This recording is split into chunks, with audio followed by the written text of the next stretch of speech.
The story begins in a peaceful lake, where a young boy called Alec sits with his fishing rod. A strange magician called Eldaz asks the boy if he wants to learn magic, and they begin training together. To start training, Eldaz hangs a target in front of Alec and tells him to concentrate. He describes a vivid story, helping Alec believe he's stuck in a situation where he needs magic to save his friends. With intense focus, he summons a fire circle, and his teacher guides him to calm down and release it. Once Alec is relaxed, he releases the fireball and hits the target. He feels happy to have mastered the spell and tells Eldaz it was more difficult than normal spells. However, Eldaz reminds him that it takes regular people a month to learn a single magic spell. While Alec mastered in just one day, motivated by his success, the boy feels eager to learn more spells, reminding him to rest. Eldaz tells him to stop training and fish for the rest of the day. Alec sits down to fish, but feels disappointed that he's not learning more. Eldaz tells him not to rush the process, saying that he'll naturally become a top magician because of his incredible talent. Surprised, Alec asks Eldaz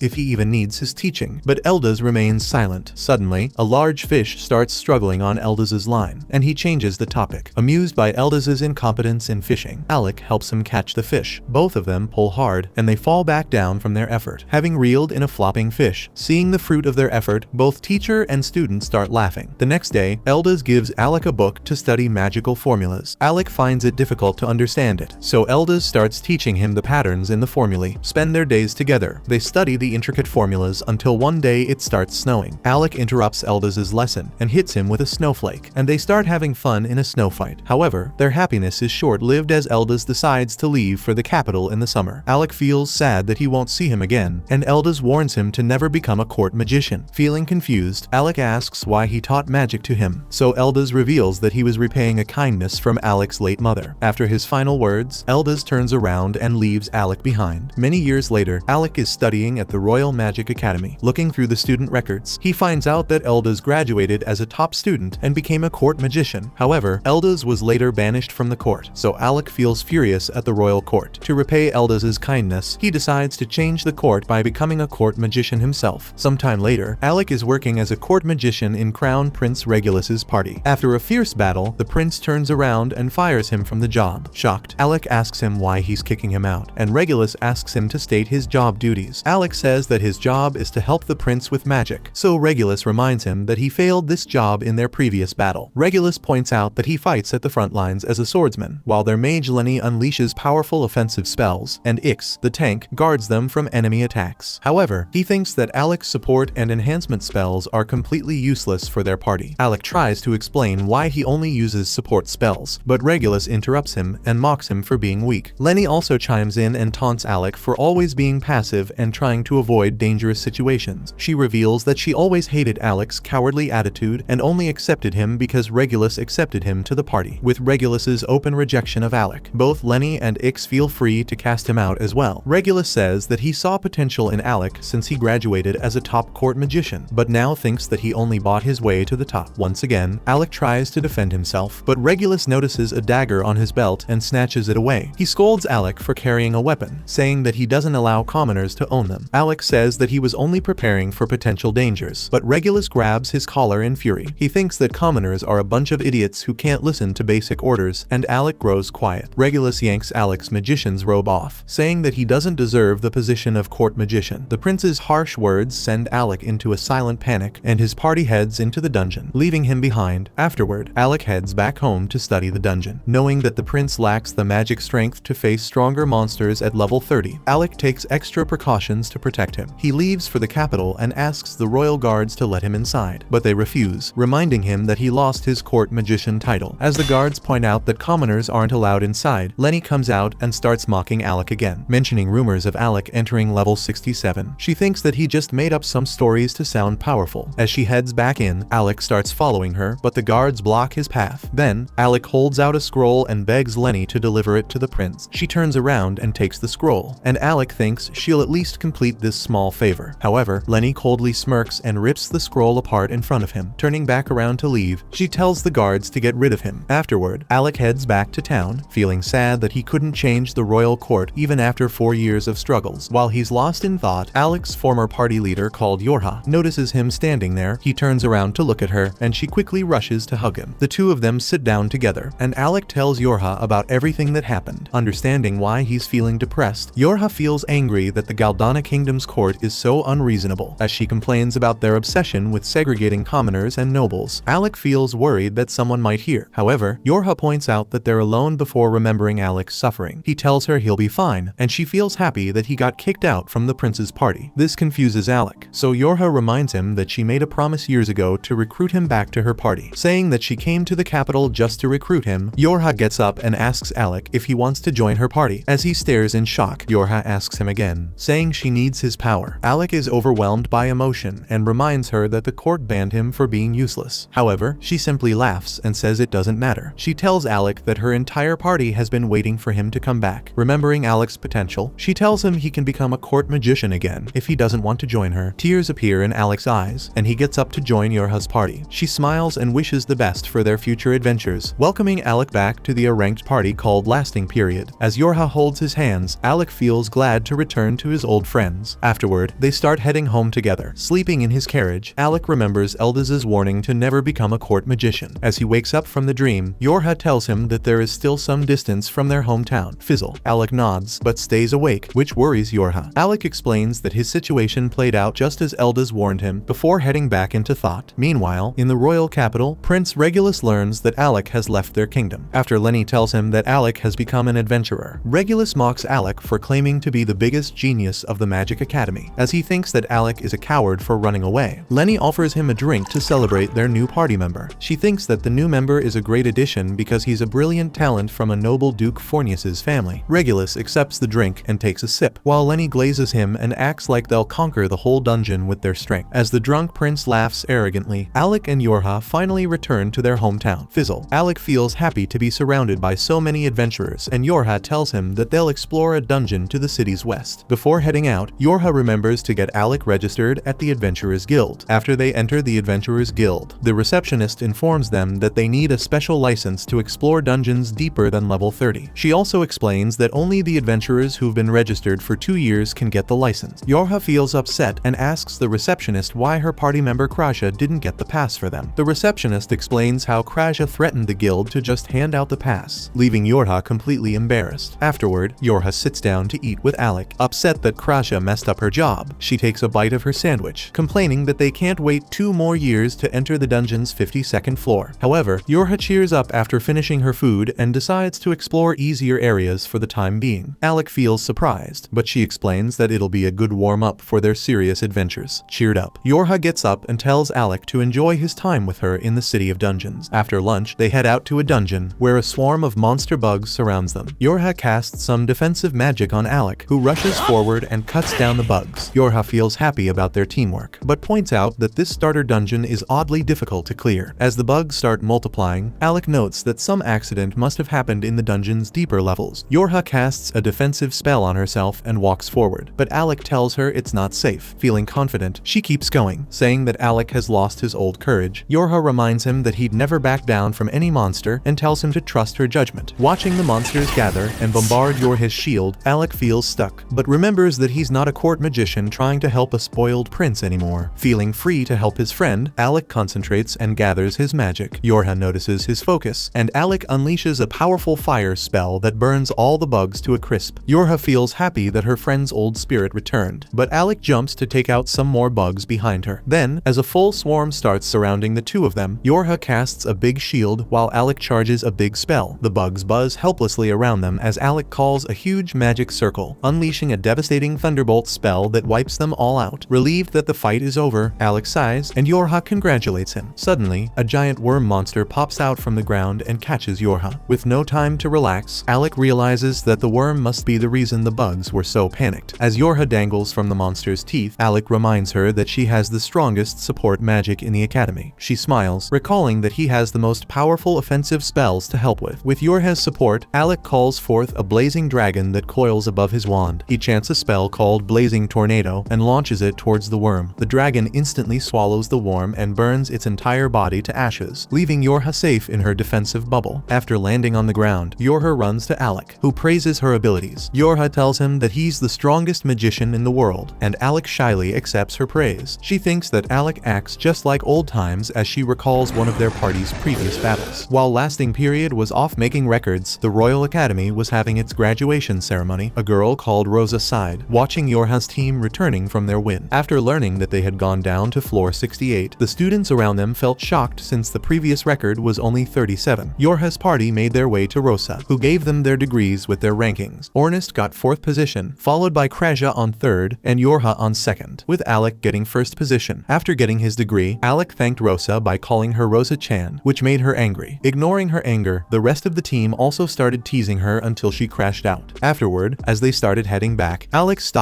behind his team and announced that he would become a court magician. Kraa sighs, knowing that the attractive salary was a tempting offer. Alec awkwardly explained to his friends that even though his father was against his decision, he wanted to support him with the money. Remembering his teacher Elda's, he remained silent before saying that adventuring just wasn't a stable job. Ornest feels regret since they can't make the strongest party with all 4 geniuses, but Kraa starts teasing him for being in 4th place. As Alec smiled at his team's positive response, Yora tells him to never forget them. She tells him that even if they're going their separate ways, if they succeed in their goal, she'd snatch him away from the royal court. Alec was surprised by her support, and the rest of his teammates agreed with their leader. Before leaving, Yora told Alec to join their party again someday, which left him speechless. After gathering his emotions, Alec promises to return one day, and his teammates held out their hands to seal the deal. Back in the present, Yora shares a drink with Alec at his welcome party. Alec notes that she's quite happy, but Yorha's mood changes after she sips the drink. She starts crying about the fire magic he used, saying that he almost turned her into fried chicken with the worm monster. Alec points out that she was fine with her defensive magic, but Yora refuses to accept it. Then, she starts wobbling in dizziness from the drink, before falling asleep on the table. Seeing her doze off, Alec covers her with a robe. However, a big man behind him thinks that he's too gentle to be an adventurer. Alec looks back at the tough guy, but ignores him and goes back to drinking. Angered by his response, the guy tries to punch Alec, but he easily blocks it with a spell. This time, Alec takes the man seriously, and the man feels satisfied that he got his attention. He wonders why Alec came back to be an adventurer despite being an elite court magician. Then, the man gives Alec an adventurer's card as compensation for punching him, but with one condition: he wants to see what a court magician is capable of. Alec wonders who this troublemaker man is, and the sleepy Yora mumbles that it's the guild master. Shocked at the brutish guy's real identity, Alec follows him into a training ground. The guild master welcomes both Alec and Yora, explaining that he uses this ground to assess adventurer parties before promoting their rank. In exchange for the adventurer's card, he tells Alec to prove his magical ability to him. Yora complains that Alec didn't get any time to rest, but Alec feels confident in completing the test, as he reminds her that they can skip 2 years of waiting by passing this test. Yora agrees. Once Alec gets in the ground with the guild master, he introduces himself as Leviel. Remembering that he once led a powerful party, Alec praises Leviel for his S-ranked magic abilities. With a smug grin, Leviel gets ready, saying it's just past glory. Alec starts the fight by casting a thunderbolt at Leviel, but Leviel dodges it and counters with his own water magic. Realizing that he can't hit Leviel with long-range attacks, Alec tries to get close to him. However, Leviel uses a body enhancement magic and speeds up, jumping behind Alec in an instant. He starts running circles around Alec, confusing him with the high speed before taking the chance to launch a punch at him. Although Alec blocks the punch, its power shatters his shield and sends him flying into a wall. Leviel praises Alec for blocking his attack, while Alec admires his powerful abilities. As he wonders how to deal with Leviel's high speed, Alec suddenly starts laughing. This confuses Leviel, so Alec explains that he has developed a bad habit of thinking like a passive supporting court magician. Now that he's a free adventurer, Alec feels free to go all out with his powers. Leviel gets ready for the challenge, and Alec creates a sharp magic sword. The guild master taunts Alec to attack, and he rushes forward, avoiding all of his water blasts. As Alec continues to get closer, Leviel reminds him that he can't counter his punch with his weak power. Internally, Alec knows he's right, but he predicts Leviel's next movement and strikes him with a thunderbolt in advance. With the guild master stunned, Alec charges with his sword for the final blow. Leviel praises him for breaking his magic in such a short time, understanding why Yora likes Alec so much. However, he doesn't let Alec off the hook yet and uses a dragon spell. The spell transforms Leviel's arms into dragon claws, and he charges at Alec with his full power. After avoiding the attack, Alec is shocked that Leviel's punch made a huge crater in the floor. The guild master taunts him for getting scared, but Alec responds with a thunderbolt spell. Leviel shrugs off the thunderbolt and punches Alec again, who struggles to block it. Leviel reminds Alec that he can't win by running away and uses his dragon claws to heal his body. Not wanting to let him recover, Alec starts slashing at Leviel with his sword. However, none of Alec's sword attacks can even scratch Leviel, who confidently tells him that he'll recover in no time. Still, Alec believes Leviel is more concerned than he is and dodges his next strike before counterattacking. Frustrated by Alec's persistence, Leviel charges charges in for a finishing blow, breaking through Alec's shield, but Alec seizes the opportunity to strike him at close range. However, Leviel attacks through the pain, and Alec dodges once again. He gets behind Leviel for another attack, but his sword breaks from Leviel's tough armor. Exhausted of all his magic energy, Alec collapses to the ground. As Yora rushes to check on him, Leviel thinks that the winner has been decided. Suddenly, Ornest comes in and mocks Leviel for using his full power against a young boy. Embarrassed, Leviel says that he'll acknowledge Alec's abilities and give him the pass anyway, even if he lost against him. Ornest smirks as he walks over to check on Alec. He helps him onto a sofa to rest and asks Yora what happened to him at the royal palace. When Yora replies that it's a long story, Leviel thinks that the palace is a terrible place for Alec. Nodding in agreement, Ornest feels disgusted that the pretentious palace only cares about status and bloodlines. He wonders how Alec even lasted 4 years in such a horrible environment and notices Yora deep in thought. He gets angry that she's acting all soft for him, and suddenly, the guild receptionist comes inside in a panic. As she complains to Leviel, he drags her away to go back to work. Yora wonders what happened outside, but Ornest ignores it and asks her about Alec's story. After learning that Alec was only allowed to use support spells without drawing attention, couldn't use any weapons, and was forced to carry the prince's luggage, Ornest gets absolutely furious. Yora agrees, explaining that after putting all these ridiculous restrictions on him, the royal palace acted like Alec was useless. Ornest feels confused that Alec used support magic in the royal palace, since he only used offensive magic in the royal academy. He realizes that Alec was forced to learn support magic, even though it wasn't suitable for him, all because of the palace's harsh restrictions. Yora praises Alec for mastering support magic like the defensive shield so quickly. However, Ornest feels enraged that despite all these restrictions, Alec protected the hero's party, but was still humiliated and kicked out by them. In his frustration, he shatters the glass bottle in his hands, which wakes up Alec. He feels surprised that Ornest is here before getting up to sit. Yora shows him the adventurer's pass, and Alec feels excited to go adventuring with his party again. Ornest interrupts them, saying that before going out, they should first take revenge on the royal palace. Alec reminds Ornest that he can't just beat up the prince even if he hates him. Ornest disagrees and insists that they take revenge. Alec keeps trying to calm him down, and Yora tells Ornest that he shouldn't cause trouble within the party. He asks her if she doesn't want to avenge her good friend, which leaves Yora speechless. Alec steps in, saying that the best revenge is to make the prince regret his choice. Suddenly, Ornest agrees, thinking that they should just become the strongest party in the world. Ornest feels excited, thinking that the prince would come begging for Alec to return once he becomes the strongest. Even Alec approves of this revenge plan and promises Ornest that they'll become the best together. Meanwhile, in another room, the receptionist takes care of an S-rank adventurer called Krista. Leviel asks her why her party, called Rekroma, got hurt, and she tells him it's an emergency. Soon, Leviel gathers all the adventurers into the room and announces that Rekroma is stuck at level 64 in a dungeon. While Yora and Ornest learn this news, Kraa pokes Alec in his room. Looking at his grim state, Kraa thinks he'll go to an early grave, as she asks him why he isn't attending Leviel's meeting. Alec explains that they're all ranked adventurers out there, so he doesn't feel comfortable attending as an outsider. Krasia's eyes narrow at his comment, and she heals his wounds. After telling Alec that she won't force him to do anything, she offers to support him with any problem he's facing. Alec chuckles, saying that he's just trying to avoid standing out. He explains that after staying low-key in the royal palace all the time, he has developed a habit of being cautious. Despite knowing that adventurers are different from nobles, Alec still feels uncomfortable around them. Feeling bad for him, Kraa pats Alec's head, which makes him feel better. Suddenly, Ornest and Yora barge into the room, and Ornest announces that it's finally Alec's chance to go out on a big adventure. Yora explains that their next destination is the Tank Killer Dungeon, which is to the west of Fizzle City. She reveals that healing magic doesn't work in Tank Killer, and Alec is surprised that Kraa agreed to explore such a dungeon where her magic is useless. However, she points out that she totally opposed the idea, but Ornest cried like a kid to go there anyway. Ornest defends himself, saying they had a majority vote, and the two of them start fighting like a bunch of kids. Meanwhile, Alec asks Yora about Rekroma, who got defeated by the floor boss. After revealing that Krista returned alone to alert the guild, Yora explains that they'll need Alec's offensive powers to beat the boss. He thinks that he's ready, but feels a bit worried that his powers might have gotten weaker from his time at the royal palace. Seeing that Alec is going, Ornest gets ready to defeat the boss before Leviel's party can reach it. Kraa is surprised that Leviel is going too, and Yora responds that they'll be partnering with his team. At this news, Kraa realizes that they're just supporting characters to pad up Leviel's main party. Alec also nods, and Ornest wonders why they're okay with being the side characters. In response, Alec tells him that he's the only unqualified person, but Ornest reminds him that he's their strongest magician. Yora agrees and informs Alec that Leviel specifically asked him to come, and he finds finally feels some confidence in his own power. With the support of all his friends, Alec gets ready to join the lasting period party again. Once they're all ready, they head out to the tank killer dungeon. Ornest thinks that this is the beginning of their party's legend, but Yora says that she just wants to keep exploring with her friends. As Kraa agrees, Alec also laughs at Ornest's hot-headedness. He apologizes to his team for making them wait so long, but Ornest tells him they were happy to wait. Soon, they all prepare to head inside and start their official comeback as the Academy's strongest party. Before entering the dungeon, Ornest points out that if they explore it level by level, it would take forever to reach the 64th floor. Yora agrees and explains that Krista obtained a magic core from her party when they reached that floor. Krista gave the core to Yora so their team could take a shortcut straight to the 64th floor and rescue her teammates. Hearing this, Ornest wonders how the guild master will reach that floor without a core of his own, but Yora explains that his party already has one. Ornest sighs, wondering why Leviel is even calling their team if he's going to finish the job himself. And Kraa points out that they're just side characters to make the guild leader look good. Once they get serious, Yora reveals that the floor boss is an undead monster. Since Alec has the strongest matchup against undead monsters, Ornest tells him to stand back and preserve his mana until the boss fight. Alec feels worried to let his team handle the dirty work, but Kraa also thinks it's a good idea. She reminds her team that they're about to face a life or death challenge, so they need to be at their best if they want to survive. Excited for the challenge, Ornest stamps his foot, and Yora activates the core to teleport them all to the dungeon. As they appear at the start of the 64th floor, the group gets surrounded by skeleton soldiers. Pumped up, Ornest charges straight in with his spear and starts destroying the skeleton army. Concerned that he'll tire himself out, Yora rushes to support him with magic. Meanwhile, Alec calmly watches Ornest use his ancient artifact, the black spear called Almersteka. Kraa explains that the black spear is very sharp and durable, but its simple qualities perfect for Ornest. Watching Ornest turn the skeletons into bone meal, Alec wonders if he should stay back. Ornest says that he doesn't need help, so Alec nods, but suddenly, he feels a strange aura behind him. He quickly fires a thunderbolt, confusing Kraa. She asks if something happened, but Alec thinks it was just his imagination. However, he realizes that something is actually trying to attack him, so he summons his mana sword to block a sneak attack from an invisible Reaper. Watching him parry the Reaper's blow, Ornest is glad that Alec's power hasn't decreased in the past 4 years. While Alec is annoyed that Ornest is only testing his power against strong enemies, Ornest says that he trusts Alec to defend him against the Grim Reaper. Knowing that his friend trusts him, Alec feels motivated to meet his expectations. With a burst of power, he slashes at the Reaper at an incredible speed, cutting it in half. After defeating the Reaper, Alec asks Yora if she knew about the dungeon's dangers, and she apologizes for hiding it. Kraa tells him that it's Ornest's fault for bringing them there, so Alec promises to rearrange the meathead's brain after their mission. Ornest laughs, saying that they have to return home alive first. Soon, another wave of skeleton soldiers pours in, and Ornest feels excited for the challenging fight. Yora reminds him that they're trying to rescue a team instead of conquering the dungeon, but Kraa thinks he's too dumb to understand simple plans. Both Ornest and Alec get ready to charge with their weapons, so Yora boosts their power with her magic. While Ornest plays whack-a-mole with the skeletons, he notices Yora panicking with one of them. Luckily, Kraa shoots it down for her, which gives Alec the chance to ready a big attack. After the team stands behind him, Alec charges a magic circle, planning to eliminate all the incoming skeletons. After frying all the skeletons into ashes, he says that the coast is clear. Ornest asks him why he always uses Thunderbolt instead of other spells, but Alec remains silent, thinking about all the times Prince Regulus stopped him from using his abilities, as Alec says that he only uses the spell because it's easy to cast. But Ornest stops him, knowing something is up. He keeps poking Alec to explain, but suddenly, the ground starts shaking. The group realizes that the sound is coming from the floor boss, and Ornest gets ready to charge into the dungeon's depths. With Yora's help, he speeds into the tunnel, while the rest of the team chases after him. Yora praises Ornest for being so fast, but Alec thinks that she's even more impressive because she can help them run just as fast as he with her magic. As Yora gets flustered, they reach the end of the tunnel. Outside, they find Ornest staring at a young mage called Loki running for his life from a giant dragon. Loki keeps crying at Ornest to save him, but he ignores the poor mage, knowing he has the power to survive for so long. As Alec feels confused by his friend's indifference, Ornest explains that Loki is actually Rekroma's support mage, and they're here to rescue him along with the rest of the party. Meanwhile, Loki swears that he'll haunt Ornest as a ghost for ignoring him in danger. Suddenly, Loki trips on the ground, and Alec gets ready to help. However, Kraa tells him that he'll be fine since this is how Loki fights. Suddenly, he grins at the dragon. As the creature steps towards him, it triggers a fire trap that pierces through its body. After seeing his dirty tricks, Alec finally understands why his friends call Loki a jerk. As the dragon roars in pain, Loki starts mocking it, so it responds by charging up a super super heat laser. Before he can react, the laser melts through everything in its path. Luckily, Ornest saves Loki before he can be evaporated. Ornest explains that although he knew Loki still had some fight in him, Alec got too worried and ordered him to save him from the beast. As the dragon growls at them, Alec gets ready for a big fight. The dragon attacks with its claws, but Yora blocks the hit. Alec tries to attack with a thunderbolt, but the dragon actually runs away instead of fighting. He realizes that it's heading straight for Loki and warns Ornest to be careful. With a thunderbolt attack, Alec distracts the dragon, giving Ornest the chance to run back towards his party. As Kraa is shocked by his actions, Ornest throws Loki straight at her. After Kraa catch him, she takes Loki away, while Ornest gets ready to fight without distractions. Yora reminds him that they're not here for a monster brawl, so he should let Alec finish off the dragon. Alec nods and watches as Kraa takes Loki to a safe distance. Once they're ready, Yora casts every enhancement spell on Ornest, who leaps into the air and strikes the dragon. He manages to get a few hits, but his spear gets stuck, which gives the dragon the chance to knock him to the ground. As Ornest is defenseless, Yora quickly runs up to check on him. Before she can check, the dragon raises its claw to attack, but Yora blocks it with a shield. While she struggles to hold on, Loki finally learns that Alec has returned to lasting period, as Alec summons multiple magic circles to surround the dragon. Loki is impressed to see so many at once, realizing that Alec is a genius. However, Kraa tells him that her friend has much more power to offer. In front of Loki's eyes, Alec summons 20 more circles, surpassing the records of magical genius dozens of times. The dragon tries to interrupt Alec's spell by charging towards him, but Ornest finally gets up and stabs its tail to stop it. With this distraction, he jumps away from the dragon, and Alec finally completes his spell. He unleashes a boosted thunderbolt spell combined into one, which starts frying the dragon alive. However, it manages to escape before it can be burned to a crisp. After escaping, the dragon opens its mouth to attack him, and Ornest tells Kraa to distract it. She immediately launches an arrow rain that stops the dragon in its tracks, while Yora uses a magic spell to bind the dragon's limbs. Ornest also attacks the dragon with his spear, weakening it for Alec. Alec takes this chance to create 4 new magic circles, which surround the dragon and seal it under high pressure. Even under the seal's pressure, the dragon opens its mouth again to attack, and Alec praises the creature for remaining calm under so much pressure. Alec possesses a spell for a moment like this. It was his master who taught him the technique years ago, and ever since, Alec is the only mage capable of casting it. He waits for the dragon to strike. As it unleashes a magic beam, Alec casts a reflect spell, sending the monster's attack back at full force. Somehow, the dragon still survives its own attack and starts charging another attack. However, Alec uses the 4 seal formations to unleash a scorching inferno that blasts the dragon's body with hot flames. Unfortunately for the dragon, Ornest charges in to split its head and finish it off. Once the dragon is defeated, Alec and Ornest both congratulate each other. Yora and Kraa also come up, taunting their 4th place teammate for the assist. As the party laughs, Loki approaches them, praising everyone for their abilities. He asks Alec if he's the same royal court magician from Galdana who was rumored to have defeated the Hydra. Loki thinks that Alec is definitely strong enough to beat the Hydra, but Alec reveals that he got fired from the court. This shocks Loki, but Alec says he's doing fine even after losing his job. However, Loki tells him that he's actually feeling bad for the royal palace, which was dumb enough to kick out a genius like him. Then, Loki starts harassing Yora, saying that Krista will repay her for the help. Yora notes that he's deflecting his own responsibility on the team leader, which Loki shamelessly ignores. Then, he asks the party for some recovery potions, saying he donated all the potions he had to someone else. After getting serious, he explains that one of his party members is still fighting a floor boss that is even stronger than the dragon they just defeated. Kraa asks if the dragon they just fought was a normal enemy, but Loki explains that this floor actually has multiple bosses. He reveals that he just lured out the dragon because it looked dumber and easier to trick, so his team could fight the other one. Kraa admits that Loki is great at causing trouble everywhere. Despite the insult, Loki shamelessly tries to flirt with her, so Ornest splashes a potion on his face. While the two of them start bickering, Kraa asks Loki what the stronger floor boss is like. He reveals that the other boss is a necromancer wearing metal armor, but the armor seems hollow from the inside. As the party realizes that the armor is the boss's real body, Loki points out that physical attacks can't hurt it. Then, he turns to Alec and gives him an artifact. Alec is confused, so Loki says that he knows about his ability to use weapons. Alec smiles and praises Loki's sharp observation, to which Loki replies that he has to stay alert since he's a support mage. After praising Alec's ability to look weak yet intimidating at the same time, Loki explains that he can't defeat such a powerful boss without the artifact. As the artifact glows, it expands into a magical sword called SC Warts, the Ripper of Heaven. Ornest wonders why he is being so helpful to them, so he reveals that Loki wants Alec to fight only with his physical attacks. The party gets enraged, knowing that the monster can't get hurt by physical physical attacks. However, Loki grins maliciously, saying that this time, he will prove his abilities and help Alec defeat the boss with a devious plan he has in mind. Meanwhile, on the 30th floor of a dungeon, Regulus's party runs from some monsters. Regulus asks Lenny to blast the pests away with her magic, but her wand sputters and fails to work. Frustrated, he wonders why his teammates are so useless and decides to fight the monsters himself. However, he realizes it's pointless when his sword harmlessly bounces off a monster's tough shell. After getting humbled, Regulus gets lifted like a sack of potatoes as his team escapes the dungeon. While being carried away, the prince wonders why it's so hard to defeat monsters he can normally destroy. Then, he realizes that ever since he fired Alec from his team, their performance has suddenly gotten worse. Instead of giving Alec credit for his good work, the prince blames Alec for cursing their team as revenge. After escaping the dungeon, Regulus gets a mage called Vogan to check for any curses. Once Vogan completes his diagnosis, he tells the prince that he's just imagining things. Regulus still refuses to accept his own failure and blames Alec for everything. Hearing Alec's name, Vogan is surprised and suggests that Regulus can't clear the 30th floor because it disables all support magic. Regulus scoffs, thinking that support magic is for weaklings, and keeps wondering why he's such a failure. Vogan points out that Alec already warned Regulus about the magic restriction on the 30th floor, but the prince keeps ignoring Alec's name. Vogan reminds him to have some respect for Alec, since he's the legendary student that reached the 80th floor, but the prince laughs, dismissing it as a bunch of rumors. Soon, a messenger knocks on the door and tells the prince that the king wants to speak with him immediately regarding Alec. After entering the king's room, Regulus thinks his dad has also figured out Alec, but the king asks him if he knows about Eldaz. Seeing his son's confusion, the king explains that a few decades ago, Eldaz was banished for daring to warn the king to change how the royal court works. Otherwise, their kingdom would be destroyed by a calamity. The king thinks that Eldaz was just insane. Regulus agrees that disrespectful noblemen like him deserve to be exiled. Then, the king reveals that after he banished Eldaz from the court, he entered the Royal Academy as a commoner and silenced everyone with his incredible skills. After graduating as the academy's top student, Eldaz used another opportunity to become the court magician and return to the king. Remembering Eldaz's strange words, the king laughs, saying that he disappeared after that. As the king recalls Eldaz's warning that commoners shouldn't be underestimated, he asks Regulus if he knows why he was sent to the dungeon. Regulus thinks that it's just so that he can gain strength and experience, but the king reveals that he was just testing if Eldaz's words were true or not. The king thinks that it might be time to change the rules of his kingdom and start employing qualified commoners instead of nitpicking their backgrounds. As the king finishes his statement, Regulus gulps and says that it would tarnish their family's reputation if they relied on commoners. Regulus reminds his father that he's the one who taught him to respect nobility, but the king says that he also trusted Eldaz with one decision. Saying that Alec is the person who caused him so much pain, Regulus begs his father to reconsider his decision. But suddenly, a servant shows Regulus the remnants of Alec's written report. When Regulus reads the notes, he sees they include a full guide to clearing the 30th floor of the dungeon. The king reveals that the notes are from Alec, and he couldn't have covered all the strategies in such detail without clearing the floor several times. Learning this, Regulus's inflated ego takes a huge hit, and he quietly turns around to leave. As the prince walks away, the king asks Vogan to take care of his son. In the palace halls, Regulus slumps against a wall, wondering why Alec never discussed any strategies before. Remembering that he's the one who kicked out Alec without giving him a chance, the prince finally admits that he's the useless one. Thinking that Alec probably thought he was too stupid to discuss strategies with, he smashes a vase in rage. Then, Regulus asks Vogan for a favor. Meanwhile, back in the dungeon, Alec wonders how Loki's artifact will help him take down the floor boss. As Ornest tells Loki to stop bossing them around, he points out that Alec can use his magic at the right time. Yora realizes that Loki is trying to fool the floor boss into thinking that Alec is a swordsman to strike him at a weak spot. Kraa thinks that they'll just waste their time trying to trick a brainless monster, but Loki reveals that this boss is intelligent. As he tells the team that the boss monster can use advanced sword techniques, they all fall speechless, seeing everyone so uneasy. Loki tells Alec to use his sword for most of the battle, but finish the fight with magic. After Alec accepts his plan, Loki turns to Kraa for some help. She isn't interested, but Loki tells her that he needs her mana to teleport anyway, knowing that teleport magic is a national secret. Kraa is shocked, while Yora covers her ears to avoid getting involved. Loki laughs, saying that it doesn't matter since there aren't any spies in the dungeon. Anyway, as the careless mage keeps laughing, Alec tells Yora that if anyone questions them, they'll just blame everything on Loki. As Loki draws the teleportation circle on the ground, Alec wonders if they can trust him. Yora tells him that while Loki isn't honest about everything, he's still a trustworthy guy. She reveals that 2 years ago, Loki was in charge of a search team looking for the Arcana dungeon, and they returned without any casualties. As Alec feels impressed, impressed. Yora reminds him that Loki's party leader is also a reliable adventurer. With her words, Alec decides to trust him and calls out to Ornest, reminding him that he rarely gets a chance to use swords. He tells Ornest to play like old times. While they bicker in the background, Loki is genuinely surprised that the team is getting along so well after 4 years of being separated. Kraa reminds him that old friendships don't fade away so easily and points out that his own team trusts him enough to handle the dungeon boss by himself. Suddenly, Loki shifts the serious topic and starts teasing Kraa, who quickly covers his big mouth. Soon, the teleportation portal is ready and everyone waits for it to activate. Loki explains that the teleportation magic can only take them to specific spots marked on the map. He warns the group to remain alert since they could face the final boss at any time after teleporting. Finally, Loki teleports them all near his party members, and they appear right in front of the glowing dark armor. As the boss walks towards Loki's party, they realize they're in deep trouble. The team leader, Duel, sends Krista back for support. As she leaves, their partner, Marbell, charges at the boss to distract it. Duel shoots a fireball to assist her, but the boss shrugs off his attacks and continues attacking. As Duel wonders how to deal with the troublesome set of armor, Ornest suddenly charges into the battle. He distracts the knight from the front, while Alec sneaks behind it for a surprise attack. However, the boss still avoids Alec's attack and engages in a fierce battle with both of them. Meanwhile, Loki regroups with Duel and Marbell, then takes them along with Kraa to receive healing. Yora watches as Ornest and Alec continue fighting the knight, unable to penetrate its defenses. As Ornest attacks again, the boss jumps up to avoid it. This time, Ornest steps on the knight's hood to stop it from jumping, which gives Alec the chance to cut its head clean off. As the empty helmet lands on the ground, Alec thinks they've won the match, but suddenly, the armor comes to life again. Alec realizes that it's a Dullahan monster that can live without its head, and Ornest thinks that the dragon boss they defeated was just this knight's steed. However, Alec quickly realizes that he lost sight of the boss, and it reaches him at lightning speed. As he blocks the attack, Alec feels the boss using even more power. He thinks that the boss is finally taking the battle seriously, but it forgot to pay attention to his partner, Ornest. With some power buffs from Yora, Ornest attacks the knight with his spear, but it blocks his charge. This gives Alec the chance to knock the knight back, and Ornest asks him how he feels about the boss. Alec tells him that the knight's armor is too hard, thinking that even their ancient artifacts might break. However, Ornest still feels excited to keep fighting since the boss is a worthy opponent. Nearby, the knight reattaches its head and screams loudly, which distracts Alec and Ornest. It uses this distraction to attack and send Alec flying, but Yora manages to shield him just in time. As she checks on him, Alec says he's fine. If she hadn't saved him with her barriers, he would have died. In that moment, Alec asks Loki how much longer he needs to distract the Dullahan. Loki responds that he still needs 5 more minutes, so Alec drinks a recovery potion to recover his strength. Meanwhile, Ornest screams at Alec to stop slacking while he struggles with the Dark Knight. As Alec rushes to help his friend, Loki calls over Yora for a task. As they continue fighting the monster, Ornest says that Alec is finally looking like a real champion. He thinks that after meeting him for the first time in 4 years, Alec always had a bored, passive expression on his face. This surprises Alec, who tells him it's none of his business. Still fighting, Ornest refuses to back off, saying that even if he can't magically fix all of Alec's problems, he still wants to support him as his friend. Nearby, Loki finishes charging his magic, and a huge circle appears above them. He laughs, saying that a monster with intelligence can easily be manipulated, but the knight instantly appears before him and slashes through his chest. While rushing towards him, Alec and Ornest realize that Loki was just using an illusion spell to test the monster's intelligence. Loki taunts the knight for being too impatient, saying that it has walked right into his trap. Suddenly, some ice crystals wrap around the knight's leg, preventing it from walking properly. Seeing the monster walk away, Ornest decides to charge at it, but he steps on a hidden magic circle. Loki smiles, already knowing he'd do this, and he gets Kraa to teleport Ornest, appearing right behind the knight. Ornest sends it flying away with his spear. Loki praises Kraa for learning the teleport spell so easily, while Marbell cheers for her teammates' successful plan. At Ornest's signal, she jumps off the roof and attacks the monster on the ground. It dodges to the right, but only manages to step on another trap set by Loki, which traps its legs even more. Infuriated by all the traps, the knight roars and climbs straight up to the tower roof. Loki tells Kraa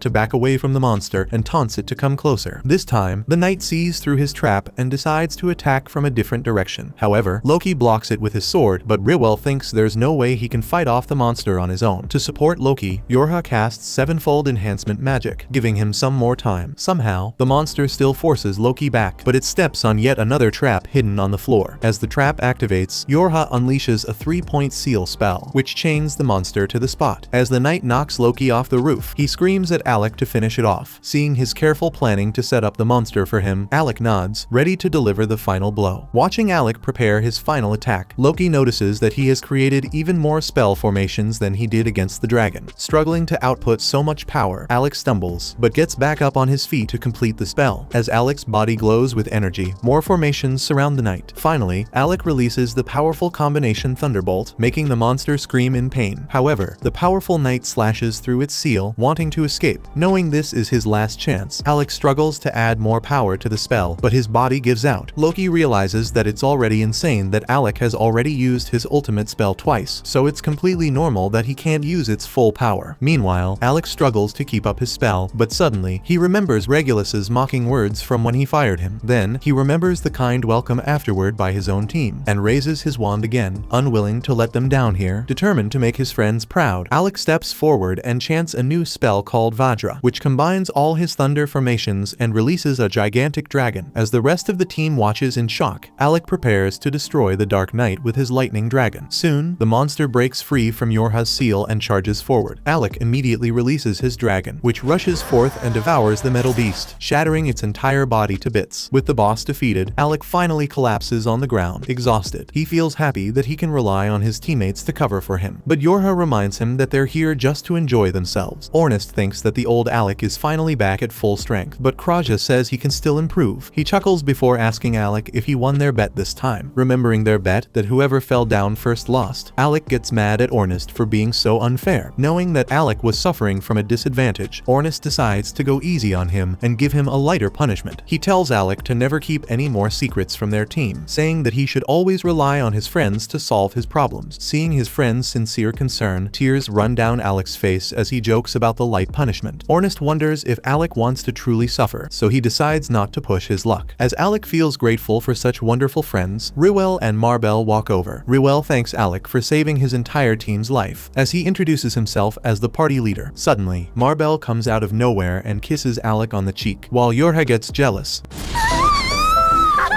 Marbel thanks him for the help and invites him to explore dungeons with her party. Yora reminds her that Alec belongs to her team, while Loki praises his incredible performance. As Loki thanks the team for saving his life, Ornest and Kraa start bullying him to give them something in return. Feeling pressured, he finally agrees, wondering why the two of them partner together to bully him. Then, Loki turns around, thinking that the party wants him to give a letter of recommendation for them. Alec wonders what the letter would do, so Ruel explains that in order to be promoted to S rank, all ranked parties need a letter of recommendation and approval from the guild master. He reassures Alec that he'll write the letter of recommendation himself, and Ornest thinks it's a good idea to send Ruel instead of Loki. Feeling attacked, Loki asks if everyone hates him so much, and literally every single person nods, laughing at his misery. Once their discussion is done, Alec heads over to where he defeated the knight and picks up its monster core. With the core collected, Ruel's party says goodbye and leaves the dungeon. They praise Lasting Period for their amazing abilities, and they all grin, celebrating a job well done. Afterward, the party returns to the guild, where Alec gets his reward from the guild attendant. She sends him off after praising his performance, and Alec runs into the guild master, who tells him he's got a visitor from Galdana. As Alec meets this visitor, he finds out that it's Vogan. Vogan asks him if he wanted the prince to die by hiding his abilities from him. However, Alec reminds him that the spoiled little prince wouldn't listen to him anyway, which silences Vogan. Then Alec asks if the prince has a new court magician. He laughs and explains that the spoiled brat was humbled on the dungeon's 30th floor. Vogan says that he was hired to teach the prince and be his bodyguard, but he got tired of his attitude. Realizing that he's the prince's bodyguard, Alec figures that Regulus must also be in the guild. He asks Vogan where the prince is right now, so he explains that he's in the guild's arena to avoid him. Alec asks him to lead him there, since he has some stuff to settle with Regulus. As the two of them walk downstairs to the underground arena, Vogan wonders why the prince is so rigid about his views on nobility. Alec thinks that it's only normal for nobles to act like a bunch of snobs, and Vogan sighs, frustrated. This surprises Alec, who points out that he's a noble himself. However, Vogan says that he doesn't care about meaningless statuses, and he hates the way Regulus thinks. Soon, they enter the arena, where Alec finds the prince standing in a cloud of dust. As Regulus turns around, he glares at Alec and reveals what the king told him. Alec is surprised that the strict king actually wants to change his court, but Regulus tells him he'll only accept the change because his father ordered him. He points an accusing finger at Alec, crying that lowly commoners don't deserve to work with holy nobles like him. Frustrated that he grew up his entire life thinking he was better than everyone else, Regulus starts screaming and grabs Alec's collar. As the prince sheds tears, overwhelmed by emotion, Alec admits that he can't understand his feelings. However, he tells the spoiled brat that it's his fault for never listening to him. Regulus gets angry, but Alec shakes him off, saying that if he had listened to him, he wouldn't have gotten humiliated in the dungeon. Despite being in the wrong, Regulus's ego blinds him, and he refuses to listen. He places a hand on his chest, which starts glowing, and summons his weapons to challenge Alec. Regulus tells Vogan that he doesn't think the king is right, and Vogan nods as he listens. The prince tells him to make the king change his decision if he can defeat Alec and prove the superiority of nobles. After his announcement, Regulus charges at Alec, who blocks his attacks. Alec feels surprised that Regulus switched to twin swords, and the prince tells him it's just an ancient artifact. He reminds Alec that he himself told him to stop using a heavier sword. Alec told Regulus to switch to smaller twin swords since they would be easier to wield with his younger body. Even after taking his advice, the prince collapses to the ground as Alec dodges his attack. Watching the prince's sudden passion, Alec asks Vogan if he encouraged him to do this. The bodyguard calmly tells Alec that he wanted Regulus to confirm a commoner's ability with his own eyes since he was too stubborn to acknowledge them. As the prince struggles to get up, Vogan tells him to prove his bluster about nobles with his actions. Angered by his taunt, Regulus tries to attack again, but Alec blocks it once more. While the prince desperately slashes at Alec, Vogan reveals that he told the prince he'd earn his respect if he took action, even if he couldn't prove himself. Then, Regulus charges a special attack to break through Alec's defenses, but he still deflects the attack. Exhausted, Regulus realizes that Alec is enhancing his own abilities through support magic. He remembers that while exploring the dungeons with Alec, he never used to get tired because his support magic protected him during his reckless actions. In response, Alec says that he was simply doing his duty, but Regulus reveals that when he went to the dungeon after kicking him out, he got his butt kicked every time. Frustrated by his repeated losses, Regulus finally read through Alec's notes. Even though it hurt his very bloated ego, Regulus admits that his notes were perfect and thorough. It left Regulus completely frustrated that Alec could even predict what he'd do in dangerous situations, so he thought that he was a complete genius. Unfortunately, despite recognizing Alec's ability, Regulus says that he wants to take him down. He challenges Alec to take him seriously, so the magician finally summons his sword. This time, he gets serious and reminds the prince that he can absolutely crush him. Before making a move, Alec asks the prince if the king truly thinks their kingdom needs to change. The prince reveals that the king is testing the abilities of nobles and commoners, so he made him explore the dungeon for an experiment. Regulus feels humiliated that he was just a testing project for his father, and Alec finally realizes why the king was so nice to him all those years. The prince wonders if he's satisfied, but Alec tells him that he previously used to think he wasted all those years in the palace. However, if the king changed his mind, it means that his efforts and Eldaz's struggles all those years ago weren't meaningless. As Alec announces his happiness, Regulus is shocked. Then, Alec finally grips his sword, ready to finish the duel. Suddenly, he appears before Regulus in a flash and raises his sword. As the spoiled prince flinches in terror, Alec knocks out his swords in front of Vogan. Once the dust is clear, Regulus is left staring at Alec from the ground. He angrily asks Alec why he didn't hit him, wondering if he spared him out of pity. Regulus tells Alec why he isn't angrier at him, recalling all the times he humiliated him for no reason. As the prince goes on his tangent, Alec stares silently, while Regulus breaks into tears. The young prince loses all hope, thinking his previous ideals and dreams have become completely meaningless. The prince wonders what to do next, since he doesn't know what's right anymore. He thinks that perhaps if he died, his dad would reconsider his decision in grief. However, with Alec looking at him in pity, Regulus thinks that there's no way out for him. In his desperation, Regulus asks Alec what he should do next, which makes him laugh. Alec apologizes for laughing, but says that he never expected the prince to suddenly ask him for life advice. He explains that at first, he also wanted to beat up Regulus and take revenge for all the suffering he put him through. However, with the prince crying and begging him for help, he can't help but laugh at the absurdity. Then, to answer Regulus, Alec says that he doesn't know, since he is always relying on others because of how unpredictable life can be. Alec says that even he struggles to answer what he should do next. However, he tells the prince that he shouldn't ask others for advice and should make his own decisions about what to do. Hearing his advice, Regulus calms down and realizes he should answer his own questions. Then, he asks Vogan for an item, so he hands over the court magician's robe to the prince. Regulus offers the robe to Alec, saying he took it away from him unfairly. In that moment, Vogan also shows him a letter from the royal palace, and Alec asks if it's a royal order. Vogan says that it's actually a request from the king, so Alec refuses to take the robe. He tells the prince that he doesn't want to leave his friends and won't ever become a court magician again. Alec tells him to give the king his warmest regards. The prince throws the robe at him, giving up on Alec. Regulus turns around around to leave, saying that he's a total loser for refusing the king's kindness. Alec smirks, saying that he's already a useless commoner, so he can't be missing out much. Finally, Regulus says that he hates Alec, and Alec replies that he feels the same way. Hearing him agree, Regulus leaves, this time with a smile on his face. Vogan turns around to follow his young lord, while Alec laughs, finally feeling free of a mental burden. Sometime later, the team is relaxing in their room when Alec asks if everyone is free. Ornest, Kraa, and Yora say they have time, so he asks them if they can show him around the city. At the mention of sightseeing, Ornest suddenly gets a stomachache, while Kraa remembers she's got something to do. Alec gets upset, knowing they're clearly making an excuse to go out with him. However, they ignore him and leave anyway, and Yora gets embarrassed because they're clearly trying to give her some alone time with Alec. Alec asks Yora to go out with him alone, since he just wants to explore. She gets flustered by his offer, but agrees to show him around. First, Yora takes Alec to the Adventurers Street, where they explore all kinds of stalls selling useful equipment and items. As she warns Alec not to get swindled by fake goods, a shopkeeper offers her a strange pill to boost her fighting power for 10 whole days. Despite her clever advice earlier, Yora falls for his obvious scam like a toddler getting tricked by candy. As she's about to buy the pill, Alec stops her and pulls her away from the scammer's shop. He tells her to just send Ornest and Kraa shopping for any items she needs, so Yora recalls the last time she sent those two idiots to the market. Instead of the items she requested, they ended up buying a bunch of useless merchandise with her precious money. Alec sighs, realizing he's dealing with the world's smartest toddlers in his party. Then, he notices Yora holding a bag and offers to buy the supplies himself. After Yora thanks him for the help, they enter a cozy cafe to relax for a bit. As they sit down, Alec asks Yora why Ornest and Kraa hate Loki so much. She smiles awkwardly and explains that they had a squabble before Ornest got his ancient artifact. Yora asks Alec if he remembers Ornest's reckless fighting style, and he nods. She explains that although he's wild on the battlefield, Ornest has always had a habit of carefully maintaining and cleaning his weapon off the field. As it turns out, Lasting Period was exploring a dungeon 2 years ago when they encountered an ranked party in trouble. Luckily, Loki and Duel also came to help, so they were able to fight against the dangerous boss. However, Ornest got injured while protecting the weaker team members from the floor boss, and he tried to hide his injury as they continued fighting. After the boss was defeated, he tried to walk back home with his injury, but collapsed on the way back. Loki and Duel helped drag Ornest along, but as Loki held Ornest's spear, he thought it was broken from all the fighting. Thinking the weapon was useless, Loki threw it away, which made Ornest furious when he woke up. Yora believes things still would have been fine, since Loki genuinely got rid of a weapon he assumed was broken. However, he told Ornest that he cared too much about a disposable item, which completely enraged him. She explains that ever since that incident, Ornest and Loki have always been at odds with each other. Alec finally understands why Ornest hates Loki so much, but wonders why Kraa dislikes him as well. So, Yora tells him that Kraa just thinks he's annoying, and they both laugh at their petty friends. After having coffee, the two of them go back out to explore the market. Soon, Yora spots a rare elf bracelet, which increases a person's magic power. Although she really wants the accessory, it's too expensive for her. Alec offers to pay for it, and she's surprised that he'd spend so much on her. He tells her that since she's the team leader, it will help everyone if she gets stronger. Seeing his support, Yora accepts the gift with a big smile. For the rest of the day, they continue exploring the city and its different attractions. Later, in the evening, they look out at the beautiful sunset together. Yora wonders if Alec likes Fizzle City, and he nods, saying it's much more lively than Galdana. Hearing about the Imperial City, Yora grows serious and asks Alec if he can answer her question again. This confuses him, so she reveals that ever since she asked him to rejoin their party, she felt guilty thinking that she stole his job away as the court magician. Yora wonders if he is happy to be with their party, or if he feels forced to tag along with them. He says that although he has some unfinished business in Galdana, his goals have changed to help his party become the strongest in the world. Hearing this, Yora tears up and tells him she'll never allow him to quit again. Alec smiles, but she teases that she'll send Ornest after him if he disobeys. As they both cheer up, Yora feels happy that Alec told her about his inner feelings. However, he suddenly becomes serious and tells Yora he wants to hear her true feelings as well. She's shocked and instantly assumes he's confessing his love to her, but Alec then explains that Ornest pressured him to talk about his worries with the team, which is why he opened up to her. Realizing she just got tricked, Yora blushes like crazy, and Alec wonders why she's so embarrassed. The next day, Alec is peacefully sleeping in his bed when Ornest yanks his sheets off. Noticing a book beside him, Ornest wonders if Alec stayed up all night reading. He nods, saying that it's important to stay up to date, but Ornest tells him to fix his sleep schedule. Then, he tosses Alec's clothes in his face and tells him to get ready for the day. Finally feeling refreshed, Alec asks Ornest if they should do their usual routine, and Ornest excitedly agrees. After getting dressed, both boys go go outside to spar with their swords. Watching them fight, Yora wonders why they never take any time off to relax. She warns the boys to take it easy, but they ignore her and keep going full throttle. Alec points out that he missed out on 4 valuable years of fighting, so he needs to bridge the experience gap between him and his teammates. Suddenly, Ornest knocks his sword away and raises his own blade to finish him off. Alec manages to counter the attack, but his sword breaks in the process. Ornest reluctantly admits that even though Alec lacks experience, his reflexes are insane. Alec then points out that Ornest was also able to block all of his attacks. When Alec says he planned to beat him in their match, Ornest laughs and tells him there's no way he could ever defeat him. Then, he pulls out his spear and tells Alec to use his artifact sword for a real battle. Thankfully, Yora stops the boys before they injure themselves in the stupid practice match. Suddenly, Loki shows up and mocks the team for training so hard, then offers some of his own expert advice. Naturally, they all ignore him and leave to explore the dungeon. Loki smiles and tells them they should treat him better since he just got them promoted to S rank. This shocks everyone, and Yora quickly tries to get the promotion certificate from him. However, Loki keeps it out of her reach, saying that he'll only give it to her if Ornest apologizes to him. As Loki starts laughing at Ornest's misery, Krista bonks him on the head for his childish attitude. Then, she gives Yora the letter herself, and Duel congratulates Lasting Period for achieving the S rank status. After taking the letter, Yora jumps in joy, feeling like she's taken a step closer to achieving her dream. Then, Krista reminds Alec that after reaching the S rank, he's now qualified to explore the legendary Arcana dungeon. Alec wonders why it's so special, so Duel explains that the Arcana dungeon is even harder than the level 64 they experienced last time. Alec is surprised to learn this, so Duel offers to give him tips on exploring the new dungeon. Krista explains that they're still indebted to his team for saving their lives, so they're willing to help him anytime he needs it. Suddenly, Loki barges into the conversation and tries to flirt with Yora and Kraa. However, they just pretend like he offered to treat them all to a feast for their promotion, and the boys get excited to eat. Feeling nervous, Loki tries to act like he has to cancel the plan for an urgent team meeting. Unfortunately for him, Krista just exposes him and tells everyone they've got no meetings, so Loki is dragged away to pay for their meals. A short while later, they all settle down in the restaurant, and Duel starts their celebration with a cheer. While eating, Alec still feels disbelief that he's in an S-ranked party. Ornest notices him mumbling and wonders if Alec thinks he doesn't deserve the rank without earning it. He gets angry and tells Alec to stop feeling like an imposter, but Alec reassures him that he's not thinking that way. Then, Ornest declares that the promotion is just the start of their journey to become the world's strongest and warns Alec that he'll beat him up if he tries to act like a sore thumb now. With his passionate declaration, everyone gets even more fired up. As they start ordering more food, Loki screams that his credit card is showing negative numbers. Later that night, Yora gets tired from all the celebrating. Kraa believes Alec is the reason she's been so happy. Suddenly, the guild receptionist comes out and tells Kraa she's got a patient who needs urgent help. Kraa follows her inside and heals the patient, and the receptionist thanks her for the help. Noticing many other injured adventurers in the room, Kraa wonders how so many people got hurt. The receptionist explains that recently, a criminal group called the Shadow Guild has been targeting adventurers. Just then, Leviel enters the room with another group of injured adventurers and brings Kraa along, explaining that this girl is Olivia from Nameless. He leaves her to handle the situation, and Kraa begins checking Olivia's wounds. Noticing the large scars on her body, she wonders if Olivia was attacked by melee swordsmen. As Kraa thinks about letting the girl rest, she suddenly wakes up and asks where she is. Kraa tells her she's in the guild, since the guild master brought her here for treatment. Kraa asks Olivia what happened to her in the dungeon, and she gets mad as she remembers a traitor. Confused, Kraa asks who she's talking about, but Olivia gets up to find the person who betrayed her. Kraa tells her to lie down since her body can't handle it, but Olivia thinks she can still fight with some quick healing. However, Kraa stubbornly refuses and tells her that if she keeps pushing herself with those injuries, she'll end up destroying her body. Angered, Olivia tells her that she can't understand how she feels, but she falls back on the bed from exhaustion. As she falls asleep, Kraa starts cleaning her wounds with a wet cloth. Noticing all the scars on her body, she realizes that Olivia also has many old injuries from countless battles. Olivia is one of the kingdom's best sword fighters, so Kraa wonders who could have done this to her. Finally, she casts a healing spell on her to help her recover faster. After putting in so much effort, Kraa falls asleep beside the bed and stays with Olivia until morning. Meanwhile, Alec reads a book on the Arcana dungeon to perform some research. Suddenly, a boy sitting in front of him interrupts his reading. Alec wonders why the boy knows his name, but he simply asks Alec to buy some ice cream first. As they sit in the ice cream parlor, Alec watches the small boy devour their entire stock. He reminds the boy to introduce himself, so he reveals that his name is Duel from the S-rank party, Nameless. Duel explains that he wanted to talk about Alec because he's been curious about how much much stronger he's gotten. Alec asks what he thinks of him, and Luord tells him he's the perfect replacement. Alec is confused, but the cheerful boy invites him to join his team for their next trip to the Labyrinth Dungeon. That was episode 6. Subscribe to not miss the next part and watch the next video on screen.